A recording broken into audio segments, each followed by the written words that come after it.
예배 에티켓. 기도로 예배를 준비해요. 단정한 옷으로 갈아입고 성경책을 준비해요.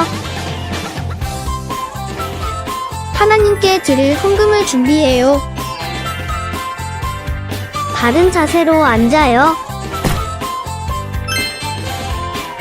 예배에 방해가 될 물건들을 치워 놓아요. 예배 중엔 옆 사람과 대화하지 않아요. 소리 높여 찬양하고 예배를 정성 다해 드려요. 오늘도 예배드릴 준비됐나요?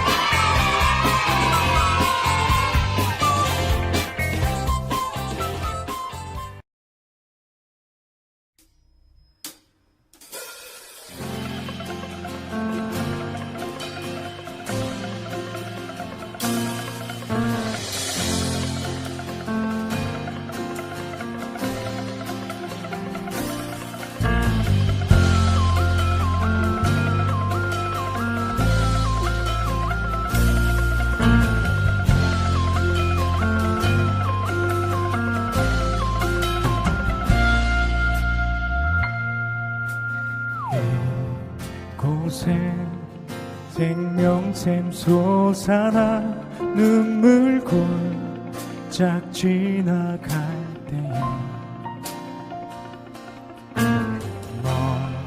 멀잖아 열매 맺히고 웃음소리 넘쳐나리라.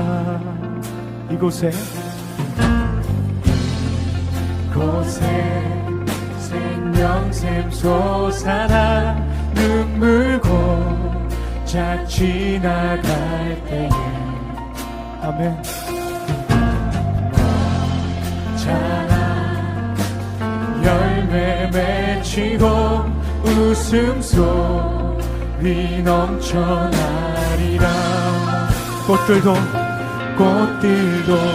구름도 바람도 넓은 바다도 찬양하라 찬양하라 예수를.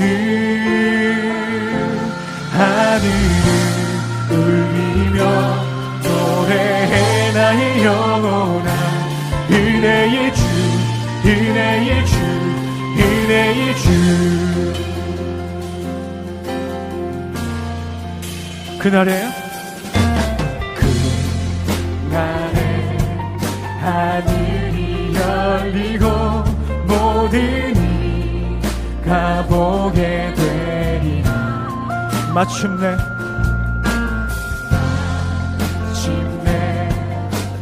꽃들이 피고 영광의 주가 오시리라. 아멘. 꽃들도 구름도 바람도 넓은 바다도 찬양하라 찬양하라 예수를. 하늘을 울리며 노래해 나의 영혼아 은혜의 주 은혜의 주 은혜의 주. 꽃들도 구름도 바람도 넓은 바다도 찬양하라 찬양하라 예수를. 하늘을 울리며 노래해 나의 영혼아 은혜의 주 은혜의 주 은혜의 주. 우리 목소리로 고백합시다. 꽃들도 구름도 바람도 넓은 바다도 찬양하라 찬양하라 예수를. 하늘을 울리며 노래해 나의 영혼아 은혜의 주 은혜의 주 은혜의 주. 꽃들도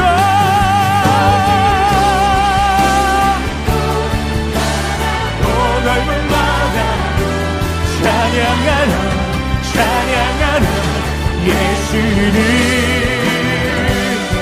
하늘을 울리며 노래해라 영원한 은혜의 주 은혜의 주 은혜의 주 은혜의 주 은혜의 주 은혜의 주 은혜의 주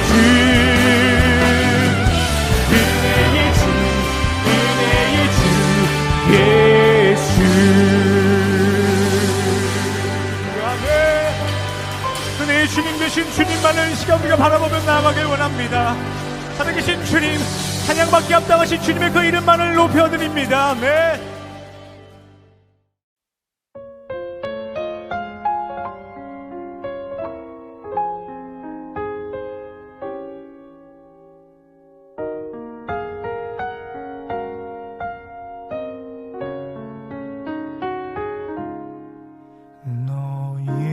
예수께 조용히 나아가 내 모든 짐 내려놓고 주 십자가 사랑을 믿어 죄 사함을 너 받으라. 주 예수의 은혜를 입어 내 슬픔이 없어지리. 내 이웃을 늘 사랑하여 너 받은 것 거저주라. 주 예수께 조용히 나가 내 마음을 쏟아놓으라. 늘은 미리 보시는 주님 그 은혜를 베푸시리. 주 예수를 친구로 삼아 늘 내 옆에 모시어라. 그 영원한 생명샘 물에 내 마른 목 죽이어라. 주 예수께 조용히 나가 내 마음을 쏟아놓으라. 늘은 미리 보시는 주님 그 은혜를 베푸시리.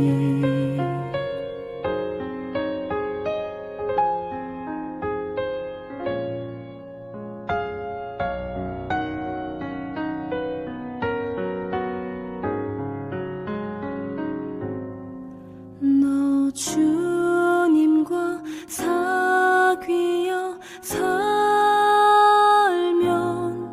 새 생명이 넘치리라. 주 예수를 찾는 이 앞에 참 밝은 빛 비추어라. 주 예수께 조용히 나가 내 마음을 쏟아놓으라. 늘은 미리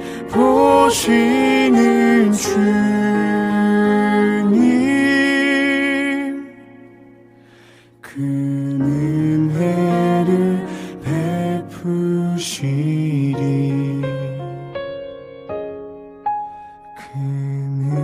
은혜를 베푸시리.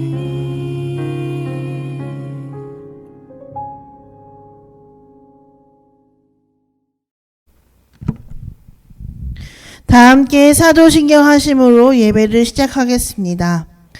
나는 전능하신 아버지 하나님, 천지의 창조주를 믿습니다.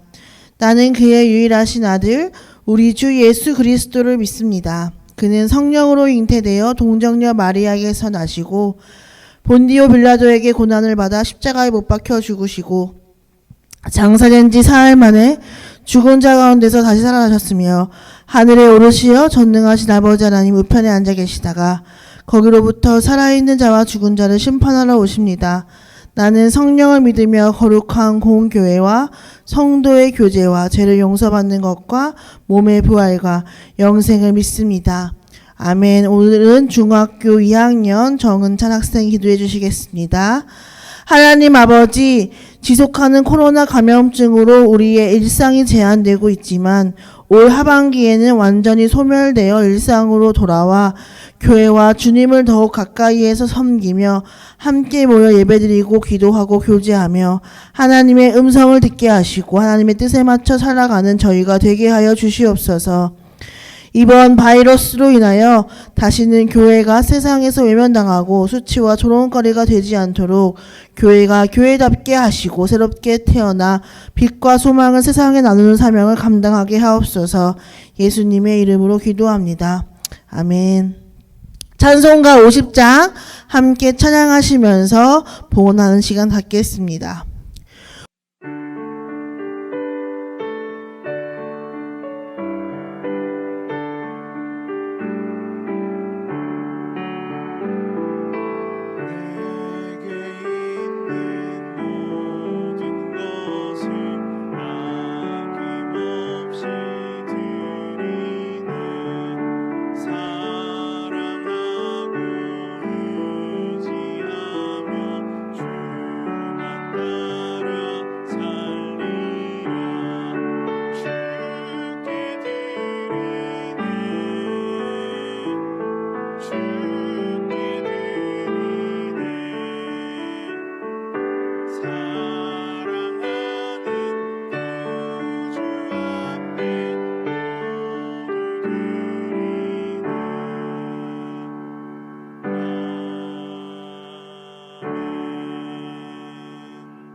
오늘 말씀은 로마서 11장 29절의 말씀입니다. 하나님의 은사와 부르심에는 후회하심이 없느니라. 아멘. 우리 중등부 친구들은 인스타그램이나 틱톡과 같은 SNS를 주로 이용하는데 10년 전만 하더라도 페이스북이 대세였습니다.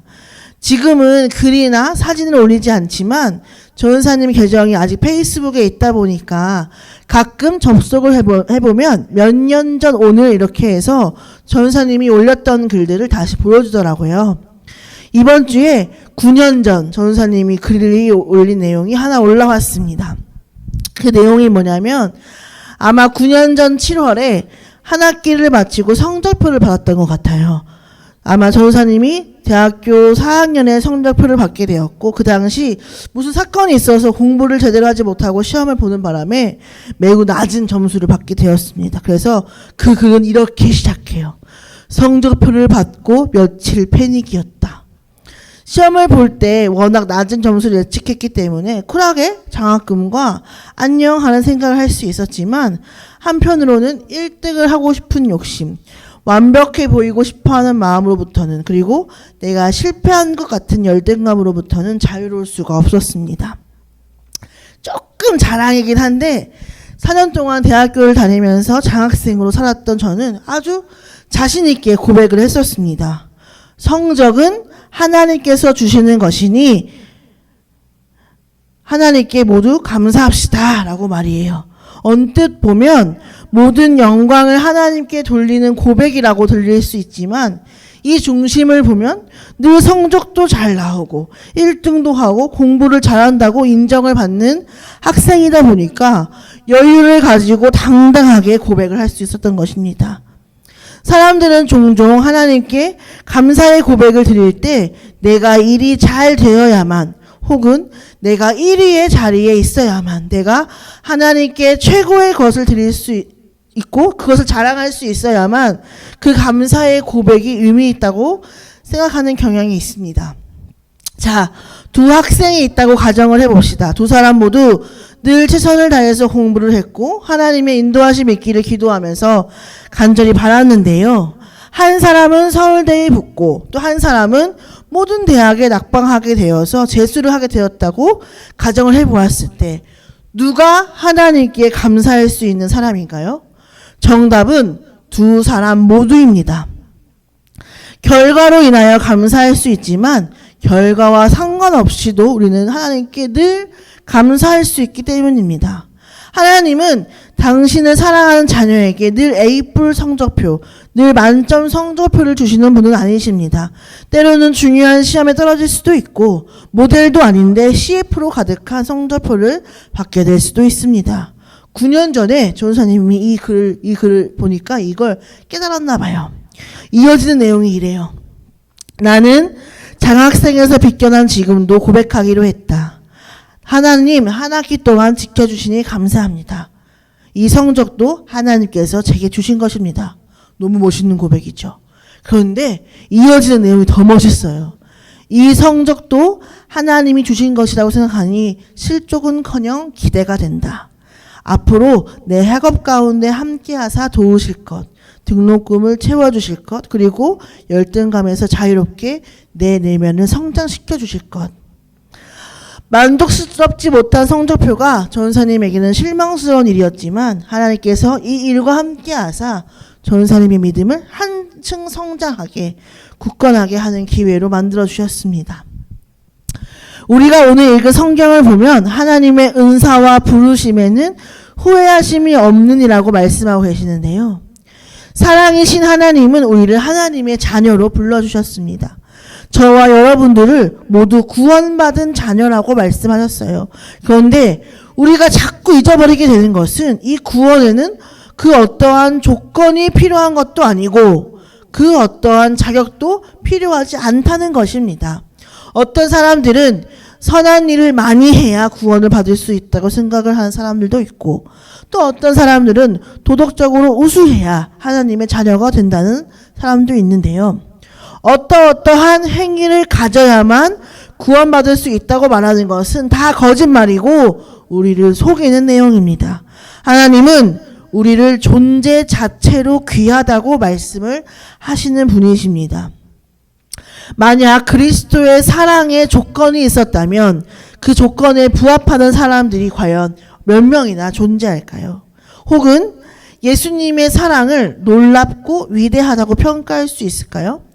예수님의 사랑은 조건이 없을 뿐만 아니라 변하지 않는 사랑입니다. 옛날에 전사님 엄마가 했던 말 중에 진짜 싫어했던 말이 있었어요. 그게 뭐냐면 전사님이 뭐 실수를 하거나 마음에 들지 않는 행동을 할 때마다 어휴 내가 저런 걸 낳고 미역국을 먹었다니 하는 후회의 발언을 하는 거예요. 이 말이 진심이든 진심이 아니든 이 말을 들을 때마다 마음에 상처가 되니까 아 나는 왜 태어났을까? 나는 존재의 가치가 없는 사람이야 라는 생각이 들면서 짜증도 나고 화도 나고 이 말이 제일 싫었어요. 그런데 여러분 하나님의 사랑의 속성은 사람의 속성과 다릅니다.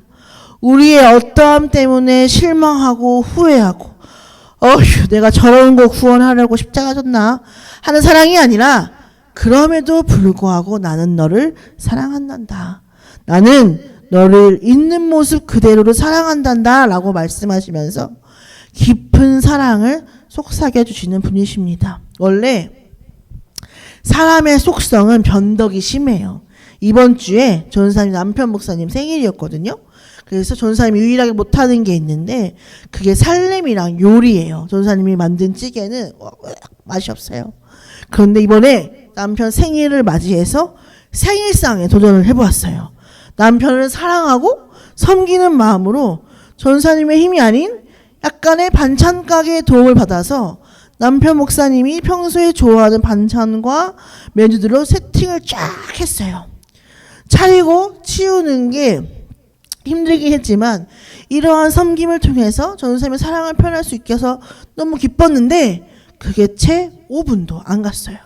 좋았다가 싫었다가 실망했다가 후회했다가 하는 것이 사람의 본성이기 때문에 우리는 사람과의 관계에서 상처받기도 하고 배신감도 느낍니다. 그래서 하나님이 우리를 사랑하신다 했을 때 그 사랑을 온전히 신뢰하지 못하는 경우도 있습니다. 우리가 말씀에 대한 확신이 있어야 한다. 구원에 대한 확신이 있어야 한다는 말을 교회에서 자주 쓰는데 진정한 확신은 조건도 없고 변함도 없는 예수 그리스도의 사랑이 나를 향해 있다는 것을 깨닫는 것이라고 할 수 있습니다. 사랑하는 중등부 친구들, 구원은 끊어지지 않습니다. 구원은 잃어버리지 않습니다. 구원은 여러분들을 실망시키지 않고 여러분들을 배신하지도 않습니다. 그렇다면 이런 생각을 하는 친구들도 있을 것 같아요. 전도사님, 하나님은 늘 우리를 좋은 길로 인도해 주신다고 하고 사랑해 주신다고 하면서 왜 힘든 일이 일어나는 걸까요? 왜 마음처럼 일이 잘 풀리지 않고 어려운 일이 일어나는 걸까? 이렇게 생각하는 친구들도 있을 것 같은데요.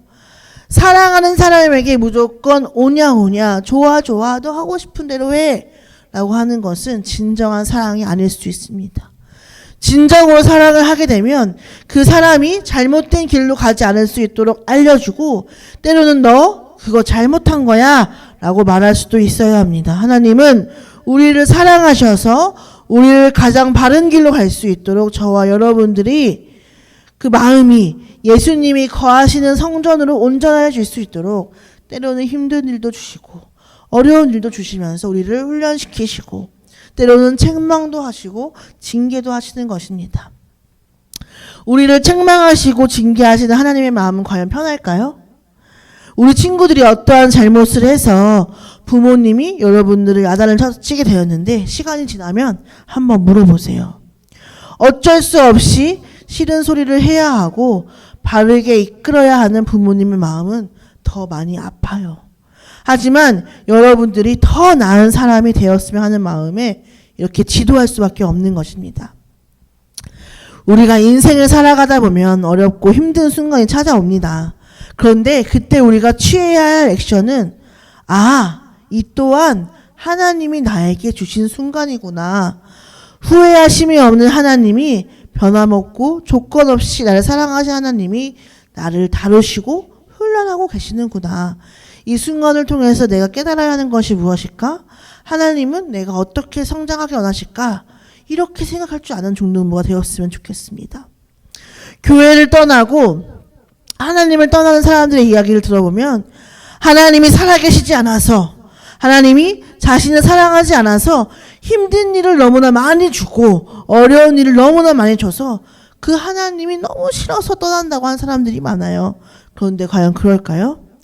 하나님을 향한 믿음은 내가 어려운 순간에 드러납니다. 내가 늘 1위를 하고 있을 때 여유로운 고백을 할 수 있지만 내가 고꾸라지게 되었을 때 그 순간에도 모든 것이 하나님의 은혜라고 고백하는 것은 어렵거든요. 그런데 저는 여러분들이 그랬으면 좋겠어요. 행복하고 좋을 때만 하나님 최고 고백하는 것이 아니라 인생의 밤과 같은 순간에도 언제나 함께 하시고 우리를 사랑하시는 하나님을 바라보고 신뢰할 수 있었으면 좋겠습니다. 조건 없이 변함없이 우리를 사랑하시는 하나님, 단 한순간도 우리를 부르신 것을 후회하지 않으시는 하나님을 우리도 조건이나 변함을 가지고 사랑하는 것이 아니라 하나님을 믿기로 작정한 것을 후회하는 것이 아니라 언제나 신실하게 하나님을 사랑하는 중등부가 되었으면 좋겠습니다. 한 가지만 더 이야기를 하고 마치려고 합니다. 상황에 실망스러울 수 있습니다. 우리의 상황과 환경이 나에게 고통을 주고 실망을 주고 어려움을 주고 나를 괴롭게 할 수는 있어요. 하지만 그 실망이 자신을 향한 실망은 아니었으면 좋겠습니다. 내 인생 비참해. 나는 왜 이 모양일까? 나는 최악이야. 글렀어. 라는 사단이 주는 속삭임에 넘어가지 마세요. 상황이 어려워도 나는 존귀한 하나님의 자녀야. 이 구원받은 정체성이 변하지 않음을 신뢰할 수 있었으면 좋겠습니다. 그런데 그럴 수 있어요. 물론 나에 대한 실망으로 될 수 있어요. 찬양의 가사에 나옵니다. 힘들고 지쳐 낙마하고 넘어져 일어날 힘이 없을 때 나에게 실망하며 내 자신 연약해 고통 속에 눈물 흘릴 때가 있다고 해요. 그런데 그럴 때 이렇게 부정적인 생각에 사로잡혀 있는 것이 아니라 어떻게 하라고 하는지 아세요? 하나님의 음성을 들으래요. 너는 내 아들이라 오늘날 내가 너를 낳았도다 하시는 주님의 음성을 들으래요. 사랑하는 내 아들이라 말씀하고 계신다고 합니다. 그저 그런 사랑. 세상에 말하는 변덕이 죽 끓는 사랑이 아닌 십자가의 그 고통을 감내하며 구원을 주고 핏값으로 산 내 딸이다, 내 아들이다 말씀하시는 하나님을 바라보는 그 음성 듣는 우리 중등부 친구들이 되었으면 좋겠습니다. 기도하시겠습니다. 하나님, 인생을 살아가다 보면 실망을 하게 되는 순간이 찾아옵니다. 힘들고 어려운 순간을 만나다 보면 상황과 환경이 아닌 내 스스로에 대해서 실망을 하기도 하고 마음이 주저하는 순간이 찾아옵니다. 하지만 그런 순간에도 우리를 후회하지 않으시며 늘 변함없이 조건 없이 사랑하여 주시는 하나님의 바라보고 하나님의 그 귀한 음성 듣는 저희 친구들 될 수 있도록 인도하여 주시옵소서. 감사드리며 이 모든 말씀 예수님의 이름으로 기도드렸습니다.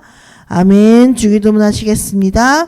하늘에 계신 우리 아버지 이름을 거룩하게 하시며 아버지의 나라가 오게 하시며 아버지의 뜻이 하늘에서와 같이 땅에서도 이루어지게 하소서.